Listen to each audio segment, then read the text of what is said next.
Although he felt terrible, there was no time to argue about who would stay. Song wanted Juhee to help Jinwoo walk.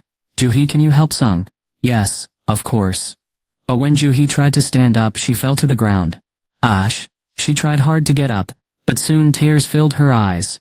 "I can move my legs." Jinwoo's and Song's faces turned serious.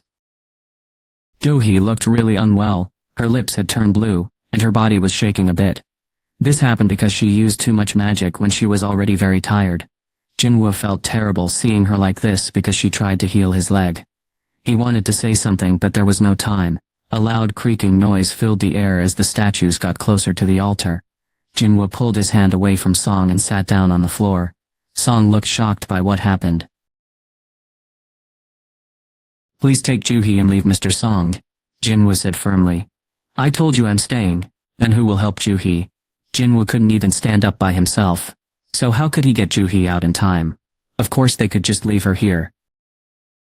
Juhee had saved Jinwoo many times before, even when she was in a really bad state because she tried so hard to help him. He didn't want to leave her behind, survive and feel guilty about it forever. There's no time. "Go now," Song said firmly, pulling Juhee up. Juhee shook her head, crying. "No, Jinwoo should go instead." "I can."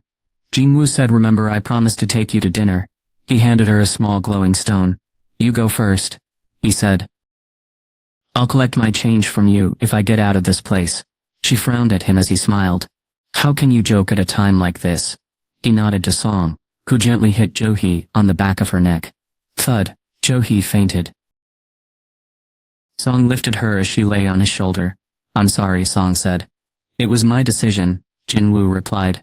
He gave a final bow to Jinwoo before jumping down from the altar. Creak. While they talked, the stone statues got really close. Jinwoo knelt down, taking a deep breath. Wow, he saw a sword lying nearby. He picked it up. "If I'm going down, I'm taking at least one of them with me." He looked back in time to see Song escaping safely with Juhee. That was a relief, glad. And the only one dying. He didn't think of it as a big sacrifice. It was just what he believed was the best choice after thinking about everything. He would have had to live the rest of his life without a leg. It would have been impossible to keep working as a hunter, and he wasn't even sure he could live a normal life. He had a high school diploma, but no special training, so making ends meet wouldn't be easy. My mother's hospital bills and my sister's schooling cost a lot. He thought it would be better for his family to collect the life insurance money. If a hunter dies during an association raid, their family gets a lot of money, around 300 million or 400 million won. That was more than enough for the family of an E-rank hunter, who wasn't worth much. Creedy, thud. Those people had finally arrived. The first stone statue reached the altar and took its first step forward. Jinwoo pointed his sword at it and said, "Come on." But before he could react, the attack came from behind him. A long spear stabbed Jinwoo in the back. He cried out in pain and bled heavily. He felt a sharp pain all over his body. Juhee had yelled at him earlier, that if the beast had aimed just a bit higher, it would have hit his heart. Now he let out a loud cry as his attacker lifted the spear straight up. Jinwoo was stuck on the end of it, dangling in midair. He grunted in pain, then the statue slammed him to the ground. Crash! Ugh! He felt his bones break all over his body. The pain made him curl up in a ball. Ugh! Ugh! The stone statues gathered around Jinwoo, as he shook with fear. They had him totally surrounded. He trembled as he looked up at them. "I don't want to die like this." The reality of his situation hit him hard. His eyes welled up with tears as memories of his family flashed through his mind. He thought about Juhee and Song, who had cared about him until the very end. I don't want to die. This wasn't how he wanted his short life of 24 years to end. Stomp! A statue with a serious face and a sword moved closer to him. Jinwoo held a weapon high above him. His body shook hard, but he bravely kept staring at it. Then the sword came swinging straight down with a loud shhhuke sound. Jinwoo thought to himself, if I could just get one more chance. He refused to close his eyes. That was when, skreek, the sword suddenly seemed to freeze in midair, like someone had pressed pause on a video. But it hadn't stopped moving, it kept coming down slowly. It was moving so slowly that it almost seemed like it had stopped. It was coming down at a very slow pace. The movement was gradual, but it was still descending without stopping. What? Jinwoo couldn't hide his confusion. Just then ping. A soft electronic sound rang in his head, followed by the voice of a woman he had never heard before. You have fulfilled all the requirements to complete Secret Quest Courage of the Week. Secret Quest. Did he meet all the requirements? Jinwoo had no idea what was happening. Where was this voice coming from? The commentary kept going, even though Jinwoo was confused. You have earned the right to be a player. Do you accept? Earned. Did he have to accept something? It sounded like they were offering him something. Having grown up in a tough situation, Jinwoo had never turned down anything free that was offered to him. But that was only while he was still alive. Once he died, what good would those gifts be to him? Jinwoo hesitated, and the voice in his head spoke again, sounding more urgent. Your time is running out. If you don't accept, your heart will stop beating in just 0.02 of a second. Will you accept? Jinwoo wasn't sure if the voice was real, or just his mind playing tricks on him. He knew one thing for certain though: he was very close to death. The sword was pointed at his head, and many other weapons were aimed right at him. If they all attacked, there would be nothing left of him. At this point he didn't care what happened next. Even if you're giving it to me, I might as well. He didn't have to say it aloud. All he did was think it, and a voice in his head immediately responded. Congratulations on becoming a player. A bright light flashed, and Jinwoo lost consciousness. He opened his eyes to see a white ceiling above him. The strong smell of disinfectant filled the air. He was lying on a hard mattress. He knew right away where he was. The hospital. His trips there had become much less frequent since meeting Johee, a Bree rank healer. But even so, hospitals were as familiar to him as the convenience store near his house.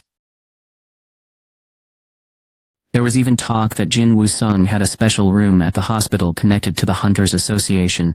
He sat up, placed his hand on his chest, and felt his heartbeat. His heart was beating normally. I'm alive. Something else also seemed off.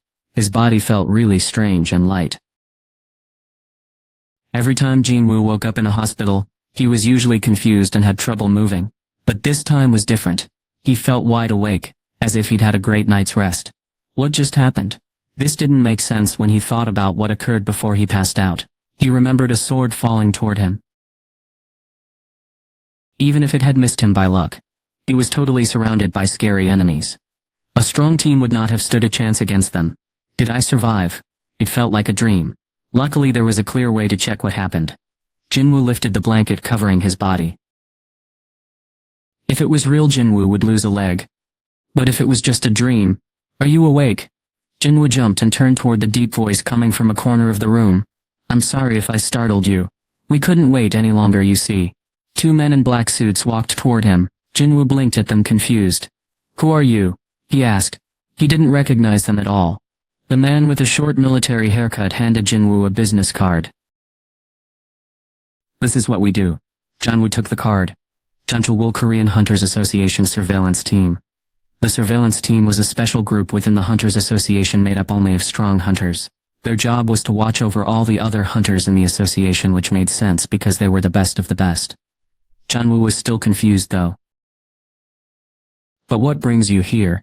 Jin Chul-woo pulled up a chair beside Jinwoo's bed and sat down. The other man who Jinwoo thought was his assistant stood behind him. Having these two strong men so close to Jinwoo felt intimidating. What they told Jinwoo surprised him. You were asleep for 3 days. Do you remember what happened before you fell asleep? Yes. Please tell us everything you remember. Before I do, what about those two? Are Mr. Song and Johee okay? Jinwoo asked with a worried look on his face. Jinchul looked at him seriously, and nodded. They are safe, he said. Both were in bad shape, but thankfully they are alive and doing well. Jinwoo let out a sigh of relief. Then Jinchul quietly asked, now, can you tell us what you remember? Jinwoo told them everything that had happened, until he passed out. He didn't mention the strange visions, because he didn't understand them. And then you lost consciousness. Jinwoo said, yes, the next time I woke up, I was here. Jinchul and his assistant looked at each other silently. They looked worried because the only person who might have seen something didn't know anything. Actually, Jinwoo was the one who really wanted to figure out what had happened. If I may, how did I get here? Did a big group make them leave? The thing is, Jinchul struggled to find the right words as he tried to explain. Taking survivors' reports into account, the investigation team asked for help from the White Tiger Guild, but when they arrived, the White Tiger Guild was one of the best groups in Korea. Asking them for help showed just how serious the situation was. What exactly had happened there? Jinwoo wondered nervously. Everything was gone. There was no trace of the giant statue or the other stone guards. There was nothing except you lying there unconscious. Excuse me? Jinwoo stared at him in shock. We couldn't believe it either. If the survivors' stories didn't all match up, we might have thought differently. But we also found the remains of the other hunters. Jinchul rubbed his chin. He had been part of the surveillance team for 6 years since becoming a high-ranked hunter. He felt he had dealt with many tough situations and enemies, but this was something new. He even asked other groups in different countries for help, but no one could assist them. Then Jinchul said carefully, "Here's what we think." There was definitely something powerful in that room. Those things were defeated by someone or several people. That's what we figured out since nothing got out into our world before the gate closed. They had to consider all kinds of possibilities. They thought about every possible situation, no matter how unlikely or impossible. The group had talked about this many times, and finally came up with one idea. Jinchul watched Jinwoo's reaction as he kept going. "We think that you had a second awakening, Hunter," Jinwoo sung. A second awakening. Jinwoo's eyes opened wide in surprise. It was very rare, but some people who had already become hunters could have a second awakening. This was called their second awakening. After going through this, most hunters became much stronger than before. A hunter's rank is usually decided once they become a hunter and doesn't change. But for those who had this second awakening, things were different. They pushed beyond their limits. A low-ranking C hunter could rise all the way to a rank. Some even believed that a B-ranked hunter might reach the top C rank. Jinchul's throat tightened with fear. What if Jinwoo returns stronger than ever? Maybe even more powerful than an S-ranked hunter. If that happened, he could easily defeat all those monsters. The survivors clearly stated that the massive statue could destroy low-ranking C hunters instantly, just by looking at them with its glowing eyes. How strong would someone need to be to beat that kind of magical creature while asleep? The group handling this case kept everything totally secret. Even the people visiting Jinwoo in the hospital were told very little about his condition. Jinwoo had been given a private room, and the best doctors in the hospital. Jinchul's heartbeat raced. To think that we might finally have a national rank hunter in Korea. There were less than 10 national rank hunters in the entire world. These things had power beyond even the most powerful weapons. If Korea could get one too, that would be a game changer. It wouldn't be hard to find out if he had become stronger once more. After all, when the time is right, you need to act quickly. Jinchul told one of his team members what to do. "Bring it here." His assistant picked up an object from a nearby bag and handed it over. "Is that?" Jinwoo started to ask, but Jinchul quickly explained. "This is a manometer." It was a smaller but just as useful version of the device they used at the Hunters Association building. All you need to do is touch this essence stone. The stone, about the size of a fist, was set in the center of a round board. The stone was as black as coal and looked like an endless hole. It was the best kind of essence stone you could find. Such stones usually came from very strong monsters. A stone in good shape could cost over 1 billion won. Jinwoo kept staring at it quietly. Jinchul spoke up seriously. "This is important for our work. We would really appreciate your help." Jinwoo nodded. If this was what he had always hoped for, his life might change completely. They offered to check it for free, so he agreed. He put his hand on the stone, and it gave off a soft glow. Jinchul and his helper were nervous with excitement. Shush! The light around the stone went away. Jinwoo quickly took off his sunglasses and checked the result. He stared in shock. "That can't be," he exclaimed. He looked again to make sure he was seeing it. Right, but the numbers stayed the same. What was going on? How could someone with a hunter's license have only 10 mana? Most A-rank hunters have between 70 and 100 mana. So Jinwoo's level was more like that of an ordinary person. But then could this be a reawakening? Jinwoo wiped his sweaty hands on his pants. Something about the test results must have been surprising, because the two agents were acting really serious. Jinchul checked Jinwoo's new score against his old one, which was a 12 before. 4 years later the result is 10. It went down by 2, but that's within the normal range. The mana gauge was working fine. Jinwoo's energy level was really low. Honestly, it's amazing he made it this long. There must have been a misunderstanding. Jinchul apologized. He realized staying longer wouldn't help and stood up quickly. "Let's go," he said. His partner replied, "Yes, sir." They grabbed their bags fast. One of them hesitated, and asked, could you tell me?" Jinchul turned slightly, and said, "Thank you for your help. If you remember anything else, please call us." The 2 men in black rushed out of the room like they were in a big hurry to get somewhere else. The place felt empty without them.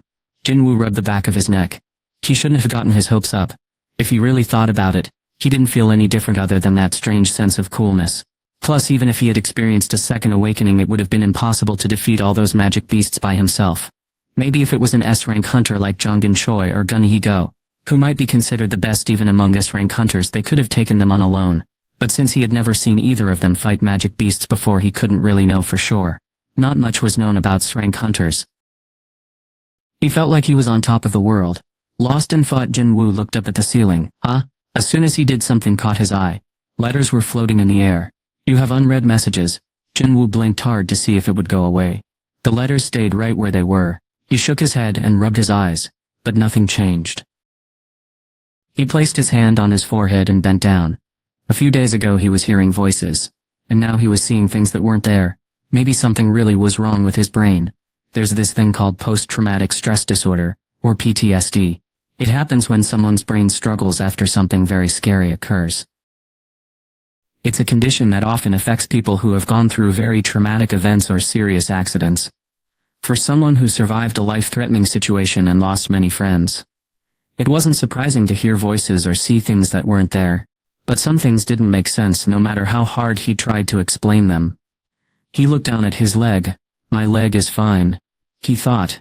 Yet he knew it had been cut off by a heavy stone shield during the incident in the underground temple. The strange voice he heard, the perfectly healed leg. And now this mysterious message floating in front of him.